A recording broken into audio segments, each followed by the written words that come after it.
But the Mosquito District really likes our Discover the Flyway program. They've really grown to appreciate that the kids learn the life cycle of invertebrates.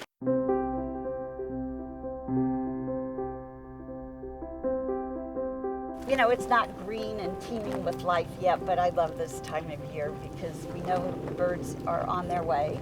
The first ones are just arriving. You know, the table's set for the birds. There are a lot of seeds out here. Primarily Swamp Timothy has billions of little seeds that are very nutritious for the birds. I want to thank all of you for being docents. You're the heart of the program. Without you, the children wouldn't come. We couldn't do it, so thank you.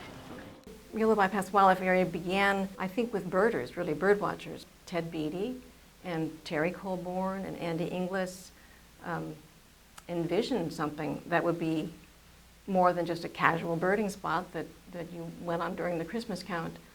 They got together with Steve Cheney, who is an ecologist, restoration ecologist. They drew some plans on a map of a managed area of how to create something that would be accommodating hunting, agriculture, and recreation and restoration, habitat restoration. And they got the ear of people like Betsy Marchand and Vic Fazio and all the other people that actually made this happen with funding and approvals. And then Robin saw what needed to be done. This was the time. If it was ever going to happen, now is the time to apply my abilities to connect people, to persist. And she's been able to sustain it for decades. The creation of the Yolo Basin Wetlands Project and the foundation that continues to support it to this day is really largely attributable to Robin. You know, she was the person who stimulated the grassroots interest in the community and ultimately brought her vision to me so that I could sort of work the issue in Washington with the Corps of Engineers and ultimately with the Congress. But if it weren't for that local involvement that Robin really stimulated, I don't think this project would have ever gotten off the ground. And so when we look back over the 25 years that we have seen efforts in this area, and now the wonderful fruition of all those efforts, we have to say Robin was the key to making it all happen. I was just thinking about that first meeting that we had in your living room, a small group of people, and you shared with us your view and your vision about having a project out by the bypass to honor the habitat and the birds and the beauty of the scene. And you really sold it to us, and we all thought it was a really good idea. We took it from there, and so congratulations for having the vision to see this as a possibility. I think that the real legacy, though, that you're going to leave for the children of this area and for the children when they grow up in this area is the education program. You found the money, you found the buses, you found the kids, and you brought thousands of children to view this wildlife area with some very dedicated volunteers. So congratulations, Robin. I think that that will be your legacy. The mission of the foundation always has been to promote environmental science education for children. I wasn't working at Yolo Basin Foundation then, but I worked with her a little bit trying to figure out how to begin something like that. And the form of the program has changed over the years, but it was so important for our area to have a good science education program that it immediately became popular. And we have school children here at the headquarters and out at the wildlife area 4 days a week, and they spend a good part of the day with us, and it's just an amazing program. I was a member of the inaugural board of the Yolo Basin Foundation. Robin and the board and I worked for years to move Yolo Basin Foundation forward, and over that time Robin has certainly been a resourceful, diligent and dedicated servant to the prospect of creating a permanent wetlands in the Yolo Basin. She's been a positive ambassador for the cause of water, for the marriage between agriculture and environmentalism, for preserving some of our local native species that were endangered or threatened, for providing a voice of reason, and at the same time she's been a person of great, remarkable character and compassion, and I just can't say enough good things about her. When I met Robin here, it was really kind of a surprise. I was expecting someone that could establish an entire wildlife area and get all of the community support to back it, would be a strong, outspoken, loud person. But Robin is the exact opposite of that. Robin's quiet, she's compassionate.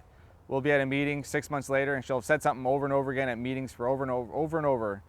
And someone will finally say, "Oh, I had this great idea." And they'll shout it out, and it was Robin's idea from 6 months ago.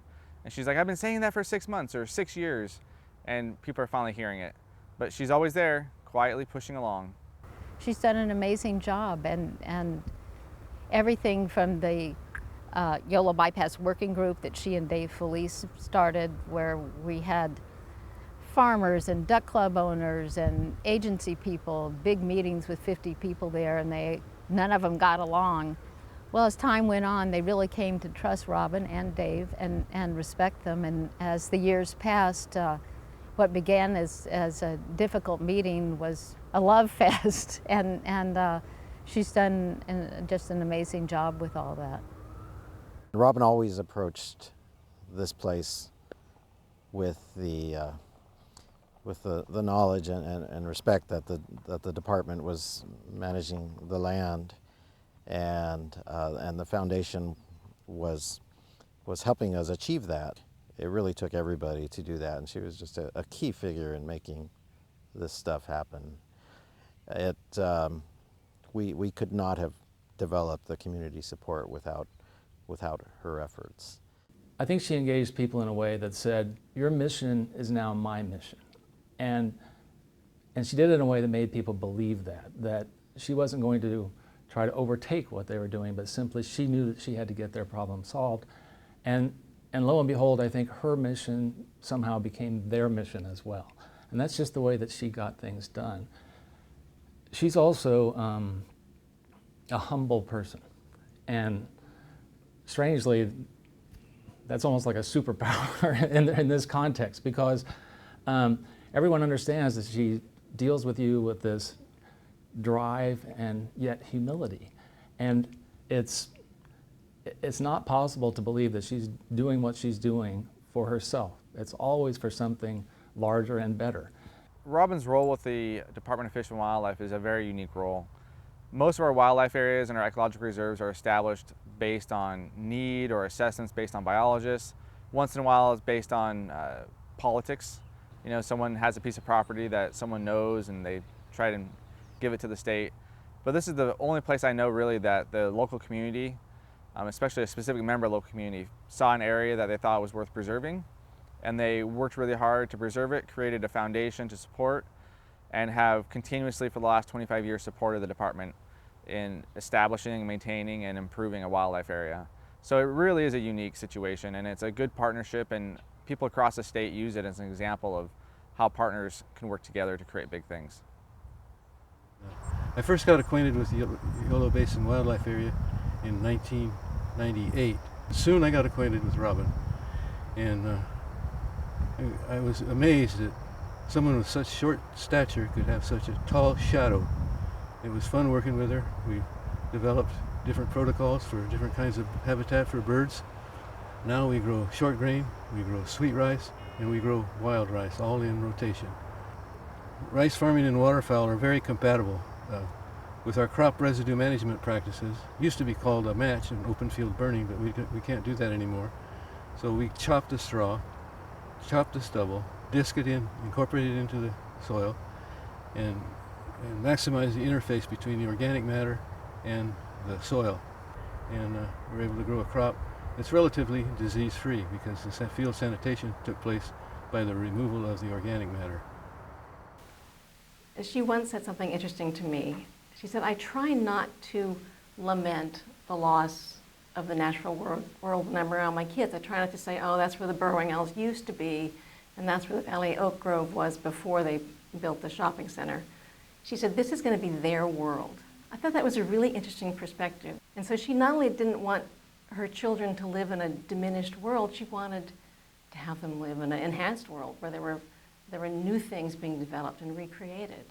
So I think Robin's vision was from the perspective of a mother. She wanted to have the Yolo Basin Wildlife Area for her kids and for my kids and for everybody's kids.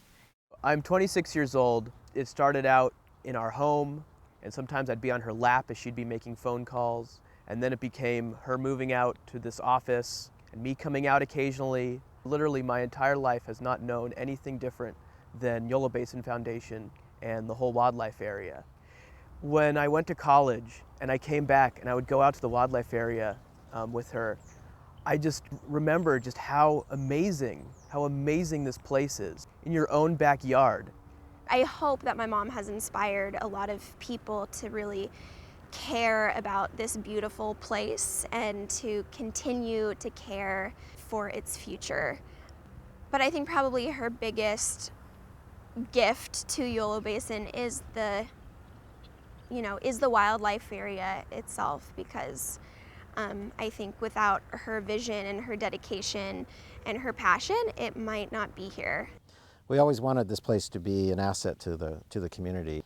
So to see school kids here that are, the bus is going to be here this afternoon, and to have kids running around in the wetlands is a wonderful, wonderful thing. To have kids think that Swainson hawks were cool and to learn about rice from Jack DeWitt, those are great lessons for kids to take home. And so when they come to the Yolo Wildlife Area, they're not only learning about wildlife, but they're learning about how society can make land use decisions that are wise and can provide multiple assets to our community. A lot of people remember that when President Clinton dedicated the wildlife area, he said, "You're doing the right thing and you're doing it the right way." And I think that pretty much everyone who was there immediately turned their head to Robin, because we felt like he was talking about her. And he was. And that is, I think, her brand. I think it's the brand of the Yolo Basin Foundation. I think it has inertia. I think that's how everyone who deals with the foundation thinks about her and the foundation.